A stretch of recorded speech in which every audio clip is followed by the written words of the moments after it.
Olá, sejam muito bem-vindos. Hoje a gente vai mergulhar num texto ancestral que promete muito mais do que conhecimento. Ele promete uma verdadeira transformação. Prepare-se para desvendar os ensinamentos de Enó.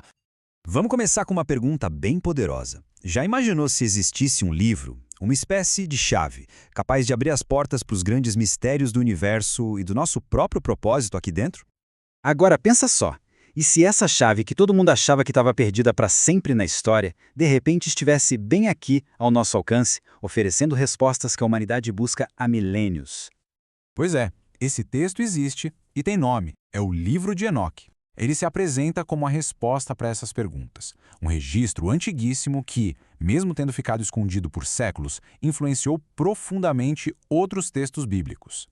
Mas olha, o ponto central aqui vai muito além da história. A grande proposta é que este livro sirva como um guia prático para uma transformação pessoal profunda. Então, a verdadeira questão é: existe disposição para embarcar nessa jornada? Para a gente conseguir entender a profundidade desses ensinamentos, vamos partir de uma base que é fundamental. A ideia de que toda escritura tem uma inspiração maior e serve para nos guiar no caminho da justiça.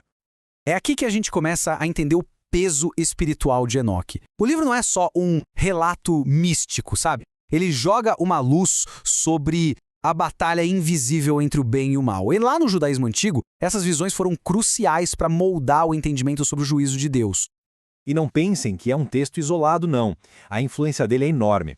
As ideias de Enoque ecoam em livros canônicos, ou seja, aqueles que formam a Bíblia, como Daniel e Apocalipse. E a presença dele é sentida em várias cartas do Novo Testamento.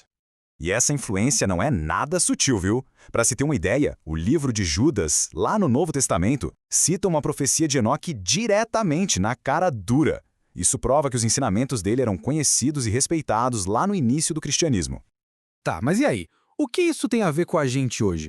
A reflexão é que os desafios do nosso tempo, a corrupção, a busca desenfreada por poder, são um espelho dos dias de Enoque. E é por isso que a mensagem dele sobre justiça se torna uma verdadeira âncora no meio do caos que a gente vive.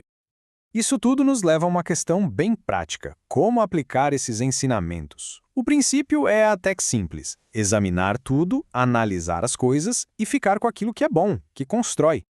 Isso aparece naqueles dilemas do dia a dia. Pensa no trabalho, por exemplo. Surge uma situação, você descobre um erro que ninguém viu. E aí? A escolha é corrigir, mesmo que dê mais trabalho, ou simplesmente ignorar e deixar para lá.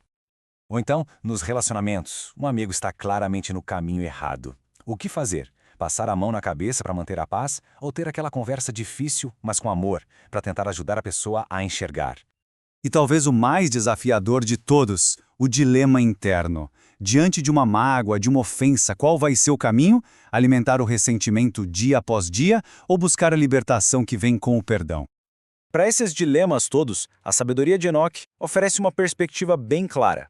O ensinamento é direto. Toda escolha tem uma consequência eterna e são as nossas ações que, no fim das contas, definem o nosso destino. Essa metáfora da semeadura reforça totalmente essa ideia, né? Cada escolha é uma semente que a gente planta. O que se semeia hoje, seja para o bem ou para o mal, é o que se colherá amanhã. E essa noção de que as nossas escolhas moldam a realidade nos leva a uma conexão, olha, surpreendente. Uma conexão totalmente inesperada entre a mística antiga e a ciência moderna. A fonte que estamos usando traça paralelos fascinantes. Por exemplo, as divisões de Enoque sobre múltiplos céus, isso ecoa a teoria das supercordas da física. A ideia de que a intenção molda o espiritual lembra o experimento da dupla fenda, onde o ato de observar já altera a realidade. Mas calma, a questão aqui não é usar a ciência para provar a espiritualidade. A proposta é outra. É perceber que a ciência, ao explorar os mistérios do universo, acaba de certa forma iluminando verdades que textos antigos, como o de Enoque, já apontavam.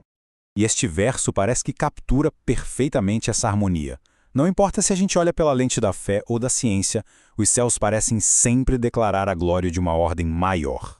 Para guiar essa jornada, o autor apresenta uma figura mentora, o amigo do Bringente. Ele não é um professor distante e formal. É mais como aquele amigo sábio que aparece com a história certa, na hora certa, só para fazer a gente pensar. Uma das parábolas dele é uma metáfora poderosa sobre as escolhas da vida. Nela, um homem segue a trilha que parece fácil e acaba num abismo. O outro, com muito esforço, abre o próprio caminho e encontra um oásis. A pergunta que fica no ar é: qual caminho a gente escolheria? E tudo isso nos leva ao convite final. A mensagem central é que os segredos de Enoque não são só relíquias empoeiradas do passado. Eles são como chaves. Chaves para um futuro de mais consciência, de mais propósito e de mais comunhão. E talvez o verso mais enigmático e inspirador sobre Enoque seja este. Ele não passou pela morte como a gente conhece. Ele andou tão perto de Deus que foi levado. É o auge da comunhão.